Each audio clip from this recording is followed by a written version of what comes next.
of a citizen. How one person thinks of an idea and says, something's not right with the world, or I want to make change, and he's put the effort forth to now ride his bike around the world. And so he's going to talk to us about what he's doing and how maybe he got started, what maybe gave him the idea, where he is up to now in his journey, and maybe tell us what's ahead. And then if you have questions, you can ask us. Okay? So this is Chris. Hi guys. My name's Chris, and I was living in Hawaii for the last 5 years, and life got really good for me. Like I was surfing every day, working outdoors, doing landscaping, just having a great life, cooking meals with friends, eating nice food. And when you live in a place that's remote, like Hawaii, you look at America in a whole different way, and you just start to see how things are maybe a little too serious, too strict. And it gives you a chance to kind of step back from life and really evaluate where you are. And then if you can get to a point, like I did, where you feel life is good, then you can step out and try to help other people. And so I finally got to a point where I thought I was ready, so I gave away all my stuff, gave away my surfboards, everything, and got this bicycle, went back to Lancaster, Pennsylvania. That's where I was born. That's where my family is. And basically said goodbye to my mom and dad and rode down the driveway, and now I'm here. And I've been riding since August 27th. And in the States, my primary goal was just to get from the East Coast to the West Coast, because I've never done this before. So I wanted to make sure I could do it. And then once I knew that I could do it, then to put Pedaling for Peace into action, which once I leave America, I'll raise money for charities and organizations that don't have they just don't get the press, but they're doing really good stuff.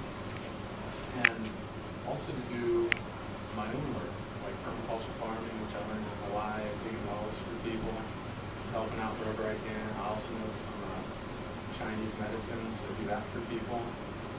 And I guess the biggest thing for me is just following a dream. That's one of the most important things you can do as a person. I just thought you might want a chair if you want a chair.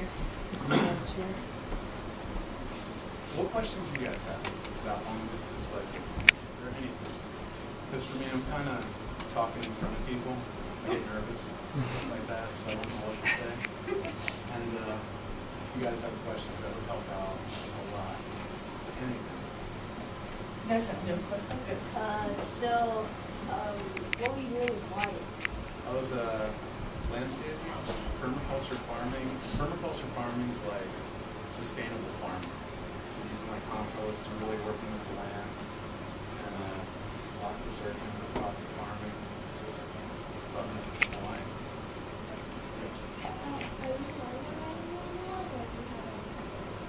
I'm the only one. I'm by myself, but there's a lot of people that are doing bike rides like this, Pedaling for Peace. So what I want to do with my website is try to get everyone together, because that's really a big thing. Is there's so many people doing great stuff, but they're not coordinated. So yeah, I'm the only one on my little trip, but there's lots of people doing it. Yeah. So I'm going to go from here. I'm going to continue south, so through Mexico, Central, South America, and after Peru, cut over to Brazil, and get a boat to Africa, and then go north. And then get a boat from Morocco to Spain. Morocco is like the northwestern part of Africa. Get a boat to Spain, go for Europe, and then I guess some other boats in there. That's the main. Boat's my thing. I want to try to keep it just without planes. Because when you have a big trip like this, it's nice to put like little rules in there for yourself, like little things. Like I'm not allowed to backtrack, no planes. And I only can take rides from cars or trains, but if I have a problem, I go my bike. Those are like my rules of the road to keep it cool. Have you ever heard of the pipeline in Hawaii? Yeah, for sure. Of course. What's like your main time goal? Like how long it might take you to go? I'm thinking at least 6 years. Because with doing projects and stuff like that, I want to give myself enough time that I'm not rushed. I want to be able to like get to know areas that I'm in, because if you get to know them, then you can really help out. So probably 6 years in the beginning. Yes. How are you gonna eat these things? Eating is, there's a website, couchsurfing.org, and this has been one of my main things I've used, is through couchsurfing, it's almost like a Facebook type thing. You sign up, and you get verified, and then you can just like meet people and stay at their homes. And you guys know what vegan is? Kind of like vegetarian, but yeah. So I'm vegan, so one of the big things I do is vegan cooking. Like I've been doing it for 5 years now. So that's usually, people are stoked to have me cook. I'm stoked to be able to cook. That's how we met.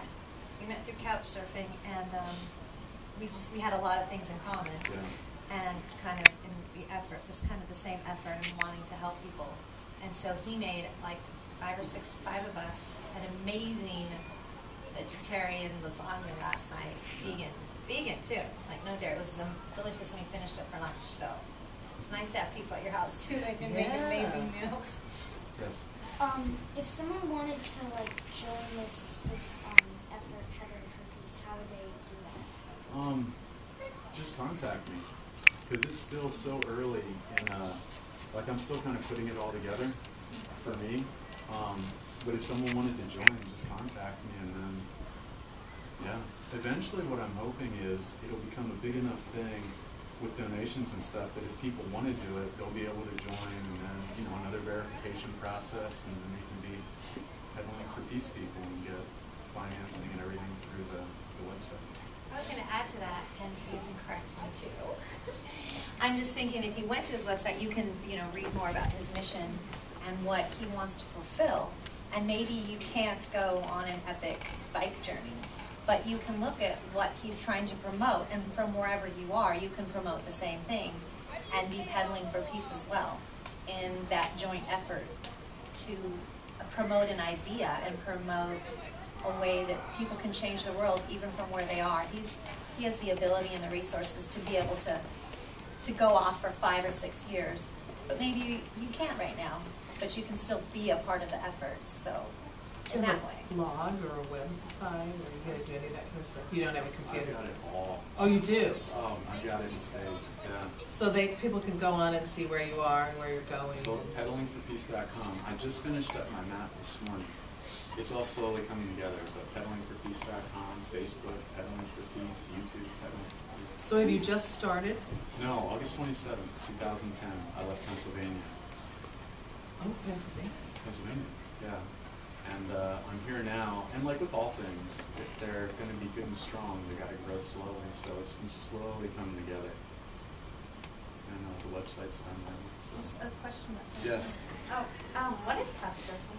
Couchsurfing is it's an organization, it's another nonprofit, and their whole goal is to bring the world together. So you know what a couch is, right? Like a sofa? So couchsurfing, you meet people online, and if you have similar interests, you meet up with them, and if they think you're cool and vice versa, you go crash on their couch. And it's all over the world. So it's like, it makes one of the most expensive things with traveling, other than getting to the place, which this takes care of, is staying somewhere. Like your lodging for the night, so that cuts a lot of that out. And then on top of it, it's like, even if I had unlimited funds, I would do couchsurfing, because you meet people that, the Wahine Project, I met neurophysicists, hand surgeons, I mean, you name it, it's like the coolest people all over the world. Yeah, I posted people, and I've only been doing it for a little over a month. She left today from Switzerland. She came here straight from Switzerland. Someone from England, India, and different places in the East Coast, and Canada, Washington. Well, who was the other lady? Who was at the chemical conference? Oh yeah, she's from Pennsylvania as well. Yeah, and she lives just right up. Yeah. So it's really neat, because I've had people at my house from all the world, and it's been really fun. Do you guys remember Miss Sigmund and Mr. Dvorak, Mr. D? Who remembers them? Because they've been gone a couple years. They got married last year, and they're going around the world for a year, and they're doing couch surfing. And they actually met people who took them on a boat all the way down the coast of South America to move them along on their trip. So it's a pretty cool deal. On your trips, do you ever collect anything? special, like, countries or something? So far, the only things I've really collected, well, two kinds of things. I pick up, you know, the plastic 6-ring, like to hold cans, those plastic things. I grab those whenever I see them because there's enough of them that I feel like I'm making a difference, like when I'm cruising down the road. But there's not so many that, you know, I spend all day picking up trash. But then also, people have been giving me like good luck charms. One girl gave me a 5-leaf clover she had since she was 7. Another guy gave me a piece of quartz crystal. Another young lady gave me a little Japanese-looking cartoon character thing in plastic. So those would be the only things I collect: trash and good luck charms. Yes. So you had said that one of the things you're going to do in certain countries was helping with farming. Yeah. If Because we're doing a thing called World Affairs Challenge, and our subject and one of our topics is how people around the world are helping other people learn how to grow like crops and stuff in their own homes and stuff. So that was just kind of something that. yeah. That's I mean, it's one of the biggest things. If you can feed yourself and supply yourself with water, you just have a feeling of safety. You know, so many people don't even know how to grow food, and if they could, it would just help out a lot. Yeah, that's what you're doing now. How long do you stay in any one place? The longest so far has been San Francisco, like, well, in total, like that whole area was 2.5 weeks.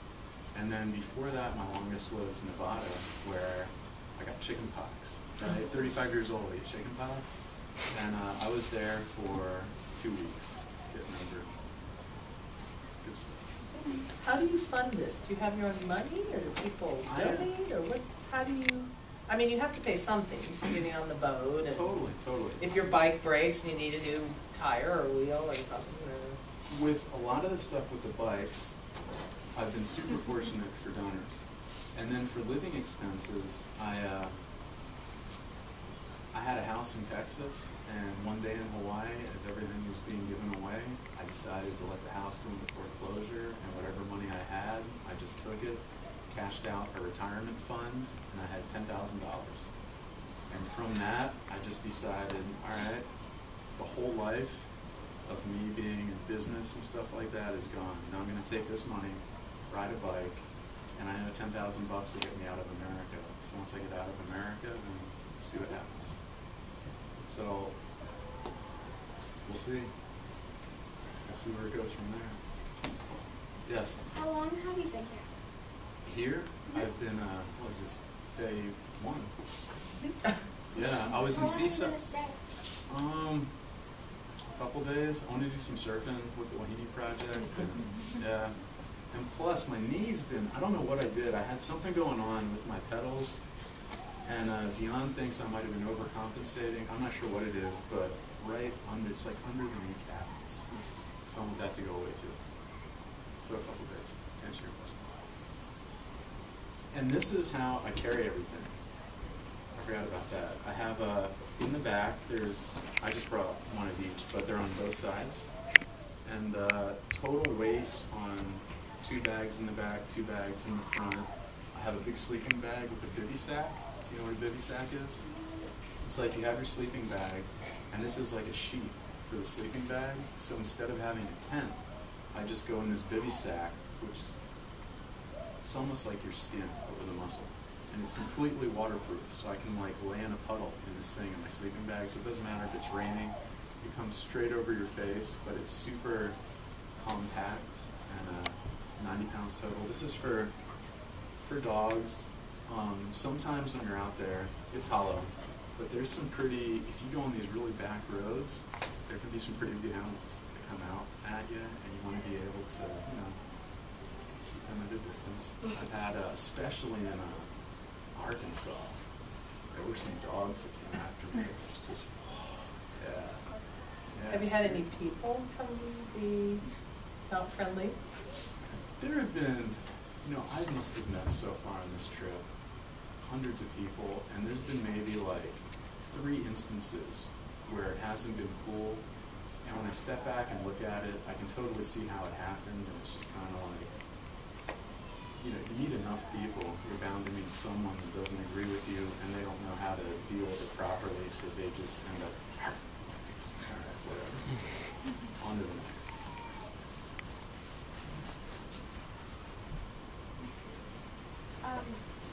Maybe you could stay until next Friday and come surfing with us. Next Friday?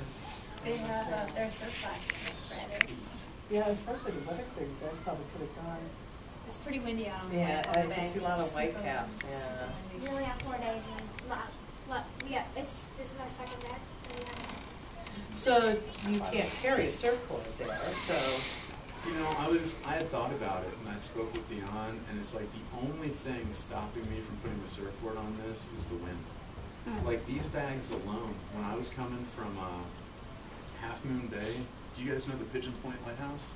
Yep. So Half Moon Bay at Pigeon Point, the wind was so powerful I had to pedal downhill. So now, and that's because these bags, it gives you a huge profile. So imagine if I had a surfboard on there. That'd be no fun. But otherwise, I would totally have a surfboard. Have you set a goal for how many miles or hours you bike a day, or do you just play it day by day? No, my goal is to get from Pennsylvania to Hawaii a really long way, and to do as much good as I can in between them. To have goals for me, since my goal is to try to help promote world peace, there's no point in having like a mileage goal or a time per day. I mean, some days, when I went from Pittsburgh to Akron, Ohio, I was on my bike for, I think it was like 20 hours straight. I just, you're on your own. You can do whatever you want, as long as you're not hurting anyone else. So it's like, being on my bike for 20 hours seemed like a good idea at the time. I was so stoked when I finally got to where I was going. Yeah. It was cool, and some days it's like, the other day I rode through pretty much here, Seaside, University of California, Monterey, to Monterey, which is like, what is that, 20 miles maybe? Yeah. It's probably like 6 or 7. It's Yeah, pretty close. yeah, super close. Well, let's believe it's 20. So you're not heading to Hawaii, or you've been to Hawaii? No, Hawaii is where I lived for the last 5 years. Pennsylvania is where I started the trip. California, now south. Mexico, Mexico. Central, South America, get a boat to Africa, go north, boat from Morocco to Spain, go through Europe, maybe Italy, boat to Greece, Turkey. After Turkey, I'm not sure. Things could get interesting. I'm not sure how that'll go. And then Asia and then back to Hawaii to contemplate. And that's assuming I make it. You never know. It's a big world and there's lots of stuff going on. Are you gonna go into Australia? I think so, as long as things work out. 'Cause oh, that's a great one. I haven't forgotten yet. That's a great one. When I was going from Flagstaff, Arizona to Kingman, Arizona, that was another time my bike broke down, and the people that picked me up were this Australian couple and their child, and they had been really big newscasters or something in Australia, and they gave everything away and started making a documentary, The Life Change Experiment, about people that gave up everything to go help the planet. So those were the people that picked me up. So I'll probably end up going to Australia because of that. Did they interview you? Oh, for sure. Like, Yeah. I'm going to be in the documentary now. So that's That's really cool. yeah. Oh, how do you bike from, to Hawaii? It's Boat. oh. Boat. But from Hawaii to Pennsylvania, I flew. My dad was having some stuff, and I just had to get back, make sure everything was cool. But I'll be using boats. Okay. Yeah. Yes. How many schools have you visited? This is the second one. What was the first Yeah. one? The first one was in Cape Girardeau, the University of Missouri, Cape Girardeau, Southwestern State. The video's on YouTube. Yes. Do you ever get tired of biking? Sometimes, well, I'll get tired in the moment, but overall, no. Like, I love it. But some days, like after 10 hours on this, it can be, because I mean, you see this thing. 10 hours on this can be interesting after a while. So yeah, I'll get tired like at the end of the day, but I've noticed if I go a few days without riding, I really start to, so I don't get tired overall. Yes, Have you learned any different languages? I will be soon. Little Once German. Little German. Once I cross into Mexico, I'm really gonna work on my Spanish. I've been working on it. It's like I can kind of understand, but for the amount of time I've spent studying Spanish with where I'm at, it's pretty sad. So I'll be learning. Yeah. What do your family and friends think? Did people think you were crazy to want to do this, or? My parents thought I would turn back out. Well, you know, with my parents, it's kind of tricky because they had a lot going on. Like my dad had some serious medical stuff come up, and they were kind of torn. Now they're stoked. Most of their friends just still think it's absolute madness. Whenever they give them an update where, you know, well, is Chris coming back yet? Or, oh, no, he's now in, you know, San Francisco. And yeah, most people think it's crazy. And just when I tell them, like, all the stuff I gave up to do it, just everything, it's kind of, maybe a lot of people think I'm crazy. But hey, right after they think I'm crazy, one of the next things they say is, oh, if I could do that. It's like, all right. How many of you would be interested in doing something like that? I think it sounds like a really cool adventure.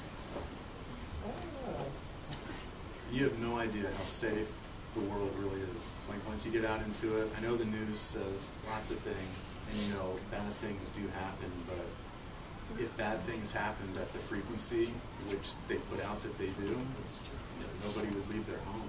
It's really like, that's the biggest thing, is I see how safe it is out there overall. Well, like, what really inspired you to do this? Like, did you see somebody that needed help and it just like, or did somebody tell you something about it? In Hawaii, you get like a different spin on the news. It's almost more like a European spin, where it's more like, it's not like heavily slanted in a direction, like Republican or Democrat, liberal, conservative. It's more like, this is the news. So I got to a place in my life in Hawaii where I felt life was perfect. I wasn't wealthy or anything, but I had a great life. I ate great food. I was safe.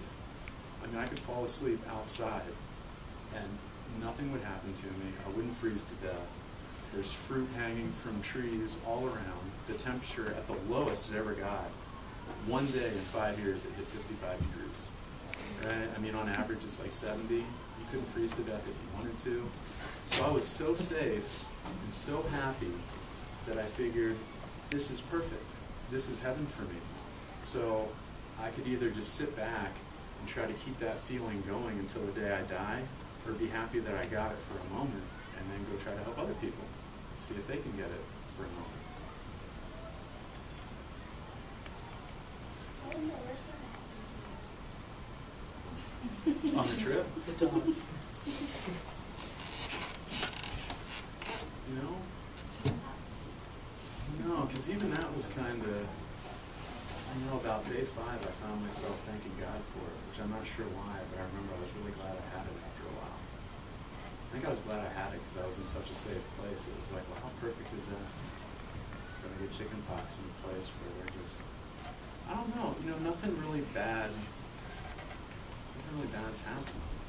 And some cuts and scrapes, a couple falls. I guess the worst would have been right outside of Flagstaff. I hit a patch of ice, and the whole, like, black ice, and the bike went down so quickly. And the first and real only thing to hit was my wrist. So for about a month and a half, it was sore. Like, it's just, right now it finally doesn't hurt regular. That's probably the worst. Do you have any sort of technology like a cell phone, an iPod, a music thing? iPods, I've gone through like, I think 3 at this point, so I'm done with iPods. You know, they break. The last one I had was gifted to me, and I noticed that to charge it, I had to keep on pushing the charger harder and harder. And in Santa Cruz, there was a Apple repair guy who was living at the house that I stayed at, and he opened it up and he's like, oh, look at that, there's a hairline fracture through the motherboard, like the main computer thing. So I gave up on those. But what I have now is from T-Mobile, they gave me a Dell Mini, which is a little micro laptop, like a little 10-inch screen thing. And I use that. That's pretty much my only. But cell phone, I got rid of that. I don't think I ever want one again, if I can do it.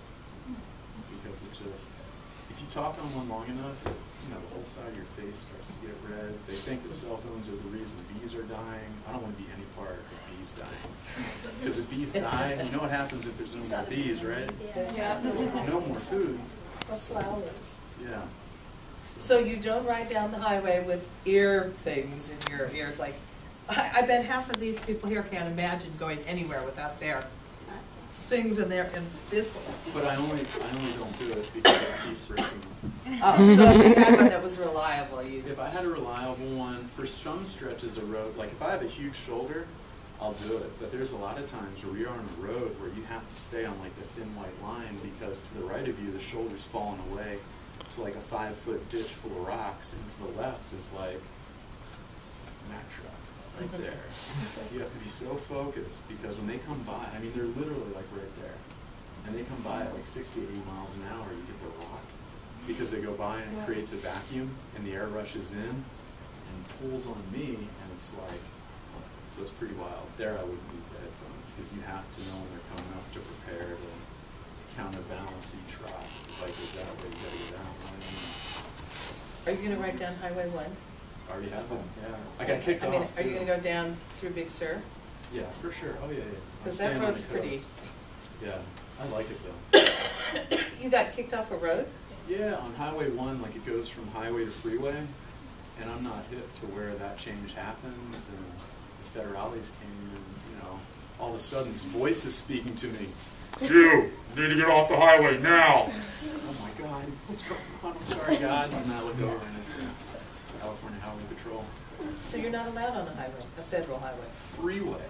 Yeah, if it's, what is it? If it's a freeway, so if it's the red, white, and blue, or if it's a turnpike. And I'm not sure. All I thought was if it was red, white, and blue. But apparently Highway 1 has like different designations depending on where you are. And based on that, you can get the boot. And thank God I was close to an exit ramp. Otherwise, they can arrest you. Yeah, it's serious out there. Like, there's lots of rules that I don't understand, and you can be caught breaking them and you never even know that, you know. Yes. Well, you mentioned Big Sur, and my brother and my dad are camping down there too. Sweet. Yeah. Are they doing the hot springs, that 10-mile hike in?